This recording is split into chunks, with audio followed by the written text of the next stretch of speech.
a video on something that I want to have a faff around with.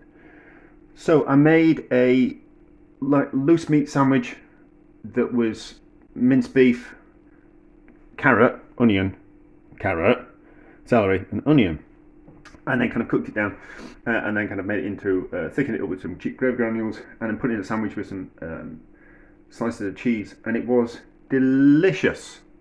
It was delicious, and I kind of thought I want to have a go at that again, but I'm going to use pieces of beef this time instead of mince, and so it'll be more like a one of those dippy sandwiches that you get in America. So where you get a sandwich and it's full of beef, and then you get a pot of gravy, and then you dip the sandwich in the gravy. I want to do that. I don't know why I didn't do that with the loose meat sandwich that I made. I was thinking it was a sloppy joe, but sloppy joe is like loose. It's not thickened with something like gravy granules. But anyway, so I want to do it again. And then I was kind of thinking my way through it, probably while I was out walking. And you kind of want to make a stock, a flavourful stock for these kind of things. And I thought, well, I'll have to do that. And I kind of thought, no, I don't need to make a flavourful stock. All I need to use is beef stock cubes, because we're already putting this veg into it. And I'm not straining that veg out. We're going to leave those vegetables in, so we're getting all the flavour from the veg, and the vegetables going in it as well. It kind of, I suppose some people would just want the pure kind of meat, but I think the vegetables in there is nice. And why would you take something out that's got a nice flavour? You know, like I could never see that. So when you have these moments in your life where kind of like everything kind of clicks into place. And my mum was cooking a gammon, and she put in to poach with the gammon, she put in some carrot and some onion, and then she threw the carrot and onion away. And I tasted this carrot and onion, and it was delicious because it taken all the flavour. The carrot still tasted carrots, and the onion still tasted onions, but it had taken on the flavour of the ham stock as well. And I was like, well, that's kind of quite delicious. And it was when I was kind of quite young, and I hadn't had dishes like, what's that, pot of feu. Yeah, pot of feu, which is a French dish where I think you start with water, and then you add things like whole chickens and gammons, and maybe like a whole tongue goes in, and whole carrots and whole onions and all those type of things, and then you serve it in like a sausage as well, something like probably like a morto sausage, and then it all gets served together with the cooking juice, or the cooking liquid, and the vegetables. And I'm like, why would you? I hadn't come across that yet, and I'm like, why would you throw away the vegetables that taste delicious? In the same way, these are going to take on the flavour of the meat and the stock, and the meat's going to take on the flavour of the vegetables and the stock going to take on the flavour of the meat and the vegetables as well. So we're all going to kind of flavour combine, and when we taste the vegetables, they are going to be tasting nice. So we might as well leave them in, and it's also kind of gonna not bulk it out. Bulk it out's the wrong word, because bulking out kind of suggests that you're trying to add something to make things go further, and you're not really, because those are delicious. And the things that you're putting in to bulk something out, I don't think bulking out's the right type of word. It's, you don't put carrots in a stew or a casserole to bulk it out. You put the carrots in because they're delicious cooked in those juices. So same kind of principle. And then the stock that we're going to strain off is going to have all the flavour of the oxo cubes that I'm going to use, and it's going to have the flavour of the meat, and it's going to have the flavour of the vegetables. So we don't actually need to use a really flavourful stock, because it's going to become flavourful through the cooking process. And then that's what we're going to use to dip the sandwich in and see what it's kind of all about. Because I haven't had those type of things. I always kind of thought the idea of soggy bread not particularly very nice,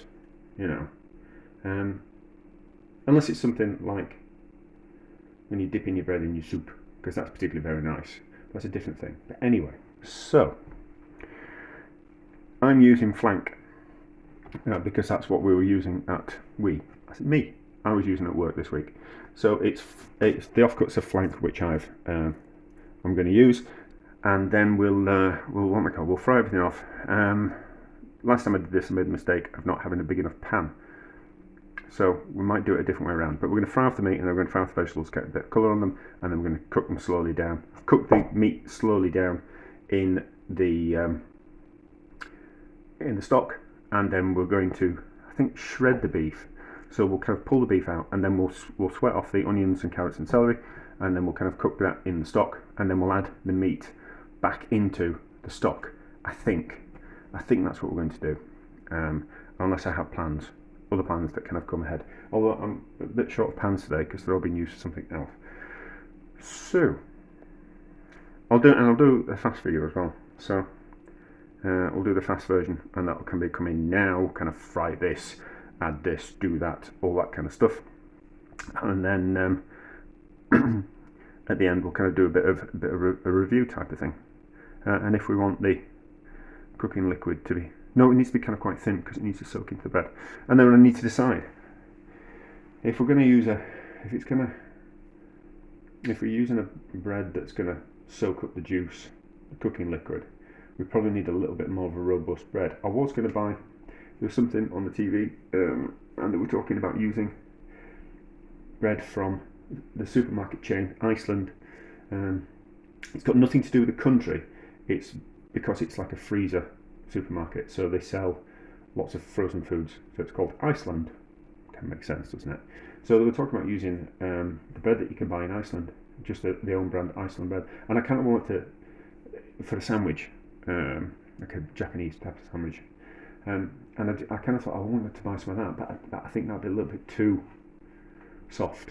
I think that'd be a little bit too soft and just kind of disintegrate. You know, think if we're gonna dip it in some, although we're gonna fry it, aren't we? I don't know. We'll see. That might be part of the video. Me buying some of that bread. But anyway, I'll do all this stuff, and then we'll work on it, and then we'll have something to show, won't we? Delicious shredded beef sandwich dipped in the cooking juices. Equal quantities of beef flank, chopped celery, carrots, and onions. Fry your beef in delicious fat until it looks like this. Put meat in the pan. Save that delicious fat. Add the deglazed pan juices. Cover in water. Add some delicious oxo cubes. Up to the boil. Lid on. Slow simmer until soft and tender. Remove the meat from the cooking juices. Saute your vegetables in some delicious fat. Add the vegetables to the cooking juices. Cook until tender. Add back the shredded meat. Simmer for 10 minutes to let all the flavours combine. Drain off the excess stock. Thicken up the meat with some gravy granules until it looks like this. Taste it, season it, spread the mixture on 2 slices of bread. Cheese it, flip it, lube it with the delicious fat we fried the beef in. Fry it, flip it, squish it, cook the other side, cut it on a jaunty angle, dip it in the cooking juices, eat it. That's delicious. Right, so I have set some of it in this container. Let's see if it comes out. I think it'd be spreadable, actually. I don't think we need to cut it. I think it'd be spreadable. So, yeah, it'd probably be spreadable, but let's cut it anyway and see. And then we've got options. I think to have options is a good thing. You know, like, let's not be rigid. Let's see if we can do it a couple of different ways. Oh, so it comes out like that. So it should be sliceable. So I need to kind of do the short version as well. So I'll edit this a little bit. So, right, so it won't be as easy to slice because it's fibres of meat rather than minced meat.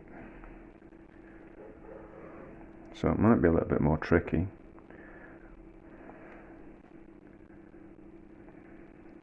But that bread was a little bit too far away, but it does that.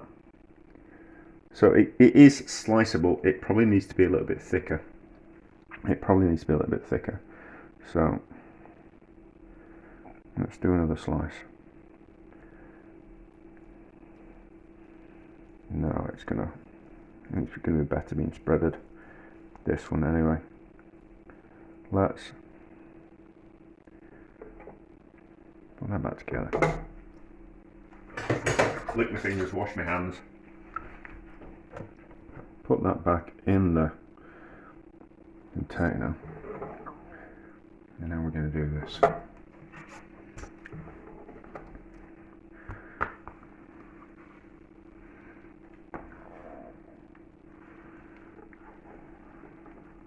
I've just lost the top of it, but not to worry. So, not to worry. Not to worry. But it's going to be spreadable, isn't it? So,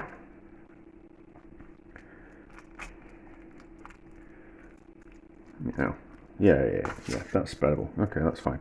The only thing about slicing it is you can get better portion control, because in a container of a certain weight, you divide it and you kind of go, we will get 20 portions out of that, and then slice 20 portions type of thing. So, spread it. Alright, see, that's spreadable like that. Hot or cold. That's fine, but it's like a sandwich spread, isn't it? There we go. So we're not going to slice it, we're just going to spread it. It's a generous portion.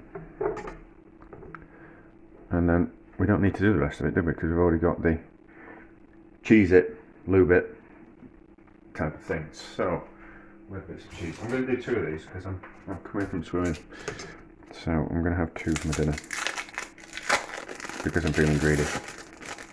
So we don't need to edit the rest of it. So we'll just cheese on there, out on top, fry it, and then we'll do a taste test at the end. I have already tasted it and it is delicious, but we'll do a review at the end of the video because I didn't film the review this afternoon when I had one because I was in a rush and I'd just got in from yoga, I was starving and I wanted something to eat. So that one there, like that, and like that, like that. Oh, and what I did do is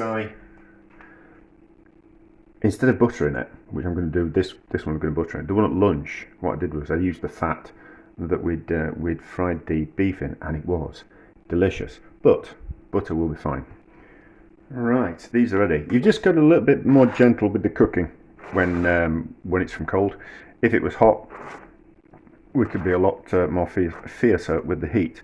But cold things, you want the cheese to melt in the centre. I was watching something, listening to something. No, I was reading something on Instagram, and someone was moaning about chefs and the things they do, like they do that cheese pulling thing. It just reminded me of that. So there we go. We've got a nice bit of cheese in the centre.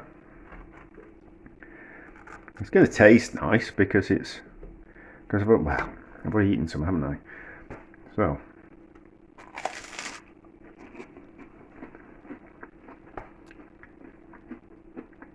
I mean, it's lovely. I mean, I've left the veg in there, but I think that's really nice. I only did the dippy thing with the cooking juice, and that was really nice. So, like, nothing's going to go to waste. You know, you just use the cooking stock juice to kind of dip in. So. You could do it's like a street food thing, and why would you not put the veg in? You know, like people kind of could go, oh, there's lumps of carrot in that, but you kind of go, well, yeah, but it's nice. You know, it's like having it's like a beef stew, isn't it? You know, you don't just cook the vegetables in the stew to flavour the meat and then throw the vegetables away. You eat the vegetables, so it's kind of like a beef stew sandwich, isn't it? So that's what we can call it. We can call it. Yeah, so we can do that, can't we? We can do it at the end. We'll cut into it and do a beef stew and cheese sandwich. That's what we'll do. So yeah, it's nice. Good way of using up old meat, not old meat, but leftover beef as well, or anything kind of else. I like anything that's slow cooked. Like what you're going to do it the next day. Well. Chop up some veg from the beef stew in with the meat and put it in the sandwich, you know, and fry it with a bit of cheese in the centre. Delicious. So it works. I don't think it matters if you use beef or if you use pieces of beef or if you use mince. It's the same. But very nice. I think that's a success.